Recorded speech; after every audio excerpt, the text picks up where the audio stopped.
So today, Joanne is showing me how to make her delicious Italian roasted cauliflower. And the basic ingredients are cauliflower florets, parsley flakes, oregano, garlic powder, breadcrumbs, olive oil, and Parmesan or Romano cheese. However, it's better to use Italian breadcrumbs so you don't have to add the parsley flakes. And basically, if you get the Italian flavored breadcrumbs, you're not going to need the parsley. Well, you do need the cheese. That comes out better with the cheese. But I like the flavored Italian breadcrumbs. Okay, now we're going to just sprinkle olive oil over the cauliflower, and we might need more.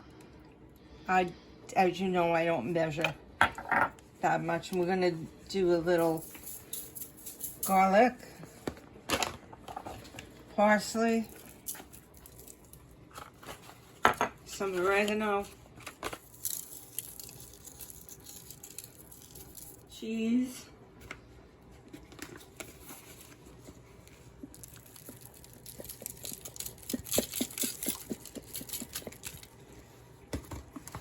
and the breadcrumbs, because we're going to get in there and mix this all up with our hands.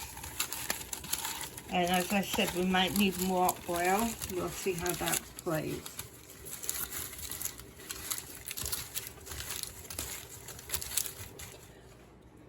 Yes. And add more oil if necessary. You really want to coat it well. Yeah, yes, that's the key. You want to, as much as you can. When you're doing it this way, you cannot do it. You cannot coat it 100%. It's just difficult to do. But as long as you get most of it covered, the baking will take care of itself.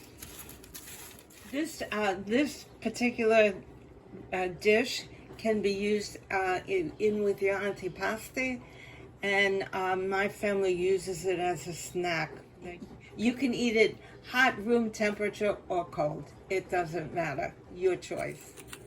Okay, we're almost ready to put this baby in the oven. Michelle has the oven going. We're preheating, and that's pretty well covered. So we'll put it in the oven at 375 for about 20-25 minutes and test it with a fork. And if it comes out tender, it's done. If it's still a little hard, it needs to be cooking more. Now we're putting in our cauliflower, and the oven has preheated to 375. And we're going to check it in about 20 minutes and see how it's doing. We've just taken the cauliflower out of the oven, and we are just testing it. If it goes in easily, then you know it's done. And you get a little bit of crispness on the other side of it. You're pretty much done, but you know, the one thing that you have to remember is to bake this in a single layer. Do not just flood your pan with it, and because it just won't cook up right. Buon appetito e mangia!